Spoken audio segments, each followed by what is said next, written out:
Bonjour. Bonjour. Bonjour, Miss Anand. Vous m'entendez bien? Oui. Oui. Parfait. And I just want to make sure the audio sounds good. And if you could also speak a little bit for us, just for the. Bonjour, Bonjour, je suis très heureuse d'être ici avec vous aujourd'hui. Et nous allons discuter les Avions avions de de chasse. chasse. Parfait. On commencerait dans pas si long que ça. On va attendre qu'on transfère la ligne dans 10 secondes. Un moment. Un moment. Your sound is not very clear I to can me. speak a little louder. Potentially, it's just I've- my I've- voice being a little lower. Yeah, I think you're going to have to speak a little louder. Yeah. Okay. We're not speaking during the conference. It'll be the journalists over the line.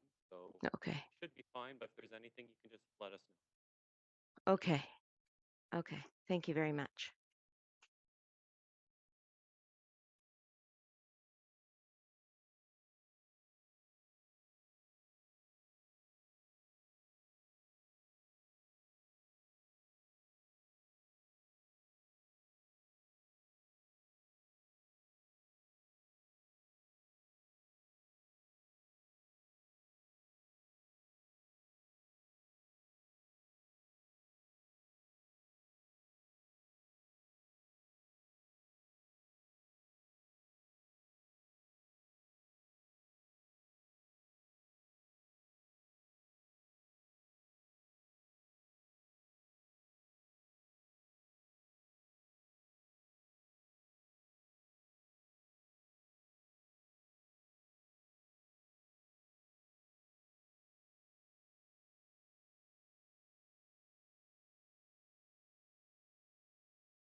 Good morning.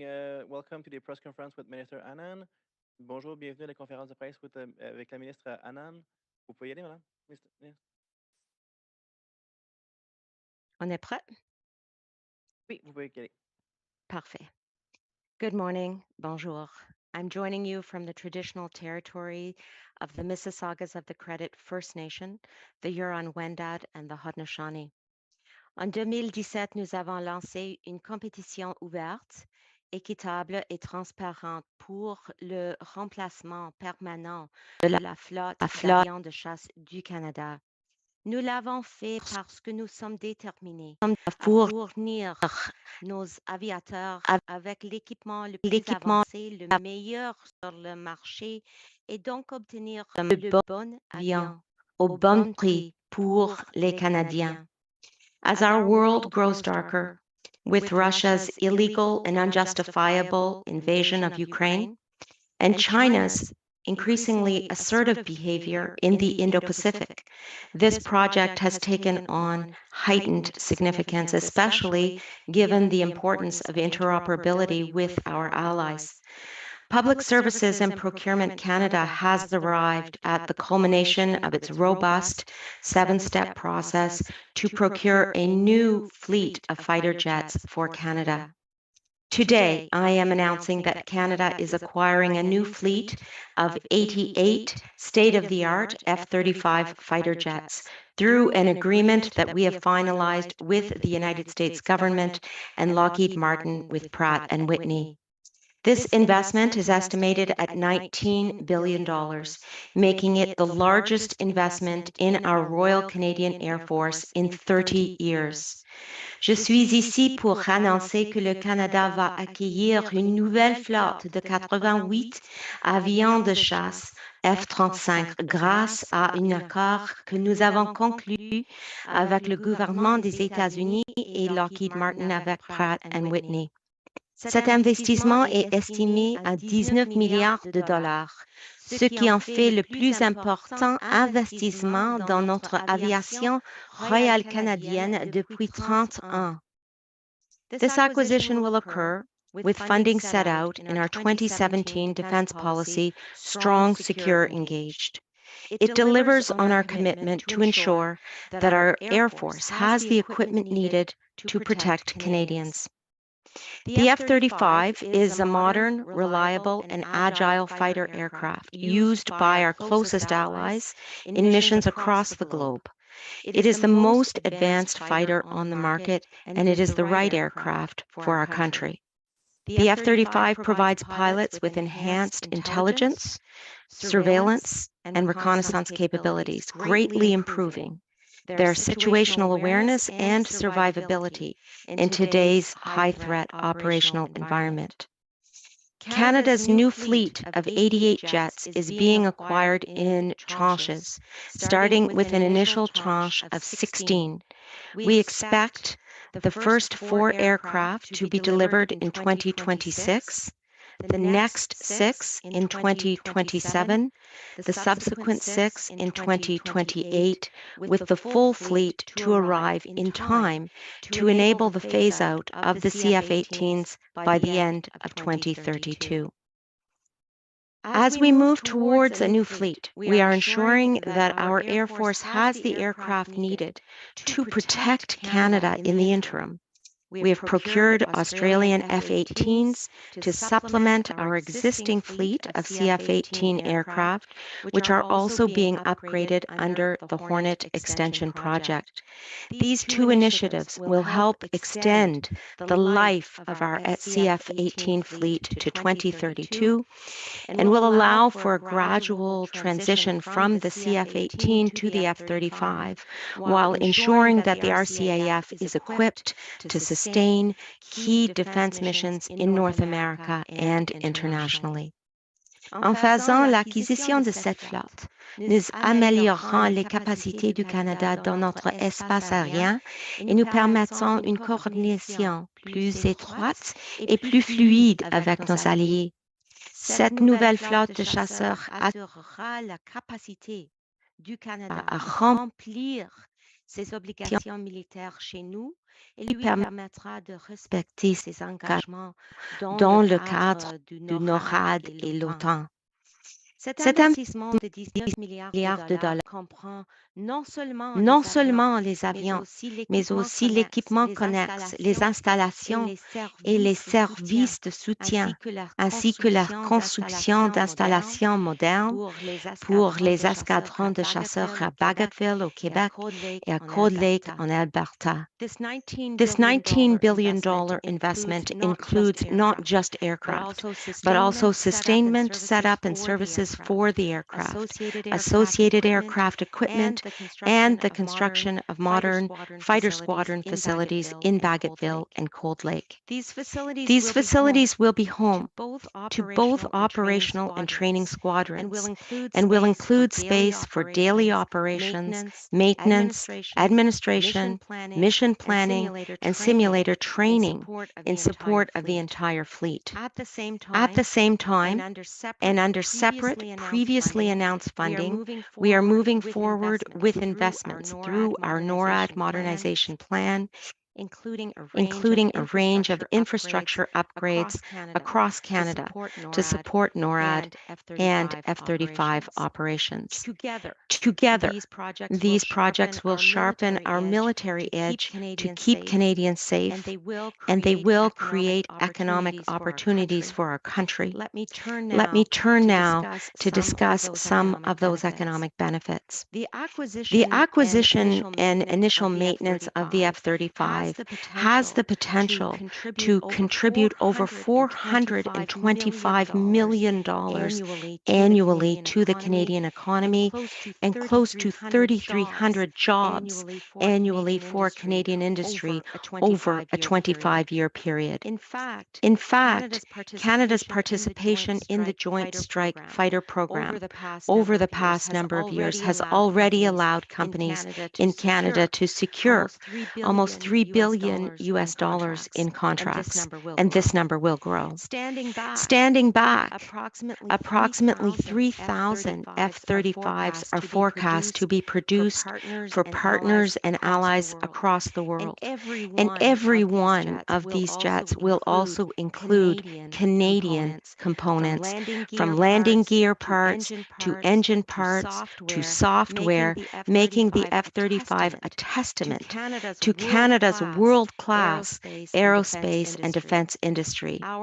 Our industry will also be well positioned to participate in the substantial maintenance opportunities of both the Canadian and global fleets. À l'avenir, nous continuerons à travailler étroitement avec nos partenaires de l'industrie pour fournir les informations les plus récentes sur les possibilités dont nos travailleurs et nos entreprises peuvent bénéficier. Cela inclut notamment les entreprises autochtones et celles du Nord. In conclusion, as global tensions rise, we will never waver in our commitment to keep Canadians safe. We are committed to making the necessary investments to protect Canada, and today's announcement is evidence of this resolve. The F-35 Advanced Fighter Aircraft Fleet will ensure that our aviators have the long-term ability to defend the second largest airspace in the world. It will help us to meet our NORAD and NATO commitments, and it will also deliver concrete economic benefits to our country. To the aviators of the Royal Canadian Air Force and the entire Canadian Armed Forces, thank you for your service and devotion to Canada. You risk your lives for this country, and we will ensure that you have the top-of-the-line equipment that you need to keep Canada safe. Aujourd'hui, je confirme que le Canada acquiert le meilleur avion de chasse sur le marché au meilleur prix pour les Canadiens. Et je remercie tous ceux et celles qui ont joué un rôle dans la réalisation de cet achat. Thank you. Merci. Miigwech. We will now start the question period. As a reminder, one question, one follow-up. Nous allons maintenant commencer la période de questions. Une question de suivi. Please use the raise hand function right now. S'il vous plaît, utilisez la fonction main levée maintenant. Merci. La première question, Glenn McGregor. Go ahead. Hi, Minister. Thank you for taking our questions on this. I'm just wondering about the quantity. I mean, when Canada first started looking at the F-35s, I believe the figure was 65 jets. Why 88? Why do we need so many of these? First of all, Glenn, hi. This is exactly what we outlined in Strong Securing Engaged. This was our policy set forth in 2017. We conducted a robust analysis and made sure that we were set to acquire the recommended number of aircraft for Canada. In addition, we need to ensure that, especially in this changing global strategic environment, we are fulfilling our obligations to NORAD and to NATO. And never has it been more clear that this is the moment that we need to ensure the defense of our country, the protection of our country, including our Arctic. And I'm confident that this is the right number and a good deal for Canada, especially after we have concluded a 7-step, robust, fair, and open competition that has led to this result. This process was delayed a lot because your government, when it came to power, the Prime Minister was very dismissive of the F-35s. It just didn't work. And now, 5 years later, actually longer than that, 7 years later, you're now getting around to actually sending in a purchase order. Was he wrong then? And what changed if he wasn't? Well, let me say, Glenn, that this is a highly complex procurement. It represents the most significant investment in the RCAF in 30 years. And since 2015, the aircraft has matured, And we see now that many of our allies, 8 countries in particular, are using the F-35. And Glenn, I am focused on ensuring that we deliver for the Canadian Armed Forces and for our country, as well as our multilateral obligations. And with this aircraft, which, as I said, has matured, we are doing just that. Thank you. Next question. Prochaine question, Raymond Filion de TVA. Bonjour, Madame Anand. Je lis que ce matin que la production du F-35 a été arrêtée à la suite d'un écrasement au Texas au mois de décembre. Alors, dans ce contexte-là, qu'est-ce qui vous fait dire qu'il s'agit du meilleur avion et qu'il est à point pour le Canada?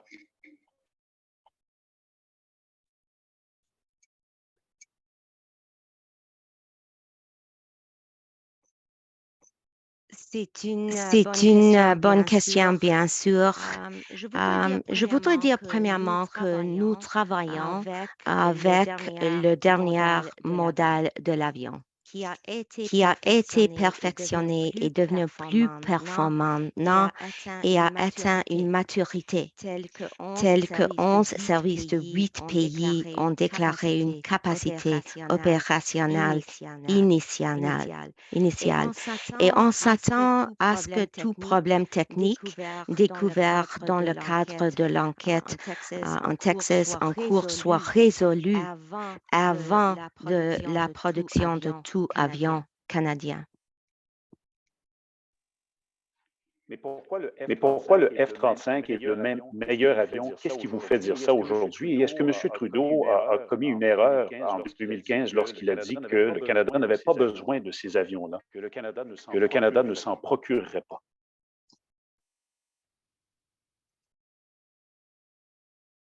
I want to reiterate, je voudrais dire premièrement que c'était une compétition ouverte et compétitive et équitable et robuste aussi. Et ça, c'est la raison que je suis ici aujourd'hui de faire cette annonce. C'est après cette compétition. Et maintenant, nous savons que ça, c'est la meilleure décision pour les Canadiens, Canadiennes, le meilleur prix aussi. C'était à cause de la compétition. Donc, je suis sûre, après cette compétition, que ça, c'est la correcte réponse pour le Canada. Thank you, merci. Prochaine question, Mélanie Marquis. Bonjour. Je vais commencer, Madame Anand, par vous demander s'il y a des pénalités, en fait, des sanctions pécuniaires qui sont prévues au contrat, s'il y a des retards de livraison. On a dit que non un peu plus tôt du côté des fonctionnaires, mais je n'arrive pas à comprendre pourquoi la compagnie n'est pas, pourquoi il n'y a pas une clause pour pénaliser une compagnie si elle n'arrive pas à livrer les appareils à temps.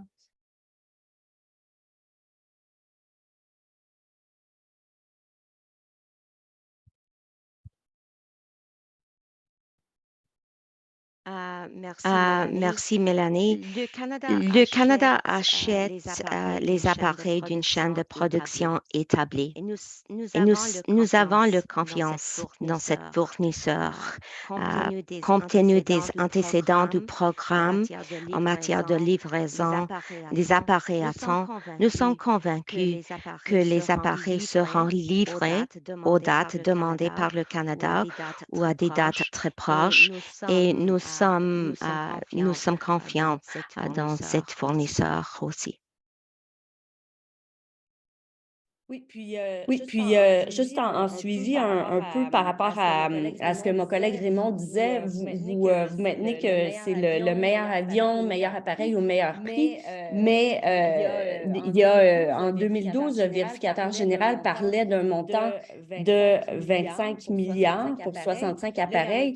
Là, il y en a 88, mais dont le coût va être de 70 milliards pour le cycle de vie. Comment pouvez-vous maintenir que c'est le meilleur avion au meilleur prix?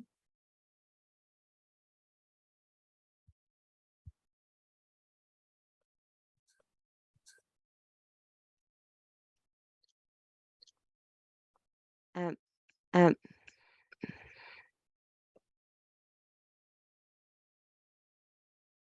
Merci, Merci, Mélanie, pour cette question aussi.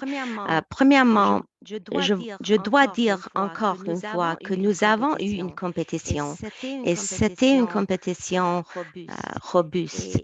Et c'était à cause de cette compétition que je suis ici aujourd'hui pour faire cette annonce aussi. Donc, il y a un prix. il y a un prix, oui, ça c'est 19 milliards de dollars. Et aussi, nous avons des coûts pour le coût de cycle de vie aussi. Mais la fourchette d'estimation de coût de cycle de vie d'une flotte de 88 avions est de 70 milliards de dollars. C'est important de souvenir et nous pouvons maintenir ces coûts avec notre plan, notre politique et aussi l'autre investissement que nous allons faire avec cet investissement. Il y avait une réduction des coûts de maintien, de réduction de 25% depuis 2015 à cause de l'avion de chasse et l'amélioration avec les technologies de cet avion. Thank you, merci. Next question, Libertium from the Canadian Press. Yes, thank you, Minister.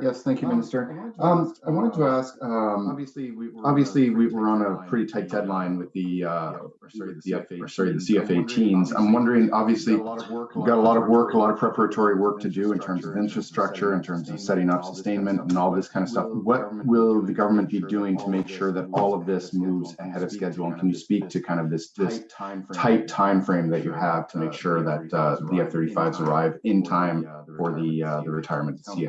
How important is that timeline?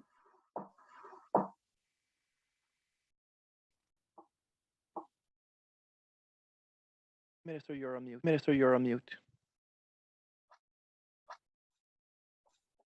My apologies.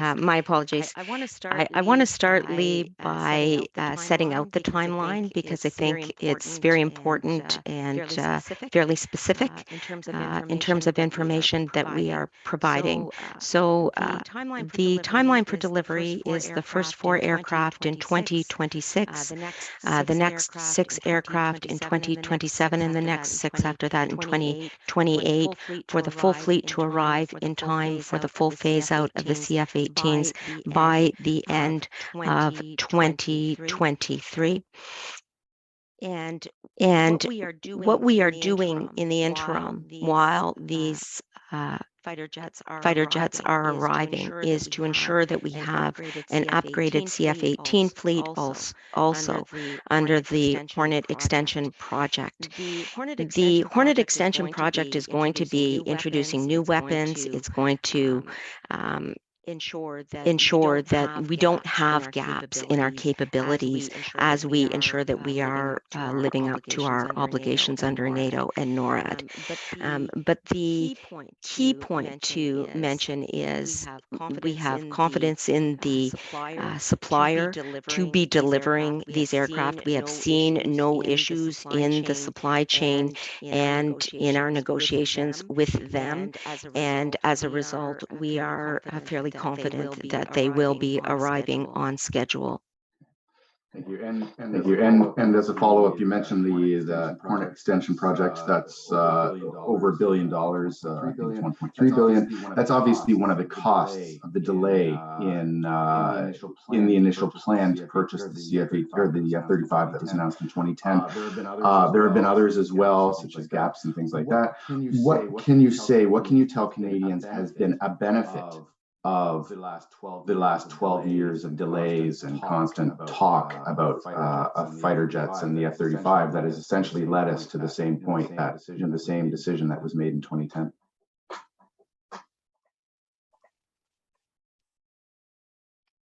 Let me just say, Lee, that at the heart of the decision that we are discussing today is the fact that it resulted from a process that Canadians can have confidence in.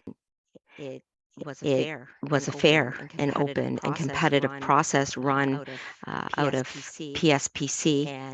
And as a result of that robust process, we are able to make the announcement about the purchase of the 88 F-35s. The aircraft has also evolved and matured. 8 countries have declared an initial operational capability. And I want to reiterate that in addition to ensuring that our country will be protected and our obligations to NORAD and NATO will be maintained, we are also ensuring that economic benefits from this procurement will flow to the Canadian economy. And in particular, this procurement has the potential to contribute over $425 million annually to GDP and close to 3,300 jobs annually for Canadian industry and supply chain partners over a 25-year period. So I am confident after this open and fair competitive process that the benefits to our country in terms of national security, as well as the benefits to our country in terms of economic security, are going to persist and are present. We can only have economic prosperity if we ensure national security. And that is what our government is doing with this announcement today. Thank you. Thank you. Merci. Next question, Murray Brewster. Go ahead. Good morning, Minister. Thank you for taking my question. The phase-in of the F-35 will not see the aircraft achieve initial operating capability until 2029, final operating capability anywhere between 2032 and 2034. When the CF-18 was phased in, it did not take 6 to 8 years. Can you explain why it is going to take so long to get the F-35 into operational service for national security?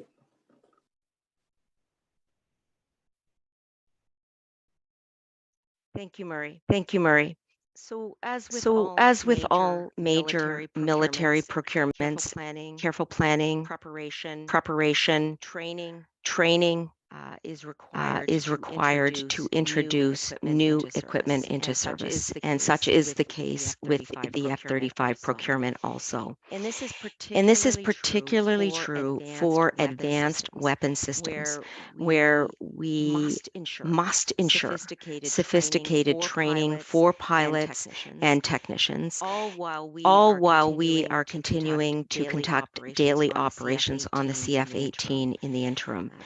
There are complexities that we are making sure we get right, and that is why we are having the phased-in process. That is why we are ensuring training will occur. That is why we are ensuring that we have the squadrons and the infrastructure at Cold Lake and Bagotville built up with the technology and the material that are necessary to house the F-35s as they arrive.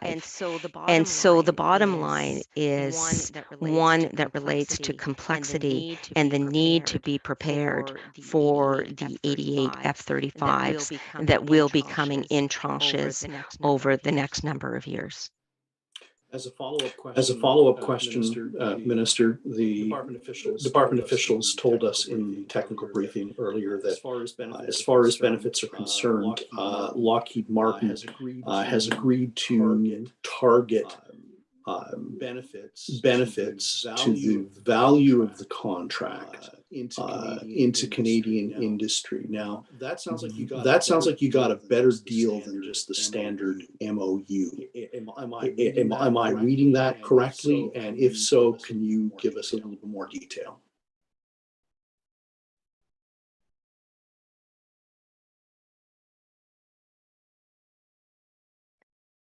Well, Well, thank you very much, Maria. I like questions that talk about Canada getting a better deal. So thank you for asking that. But I will say that we are at the end of a process that encouraged the highest level of participation in the competition. And bidders did have the option of committing their economic benefits proposal under the standard industrial and technological benefits policy, or identifying targets under a non-contractual economic benefits arrangement.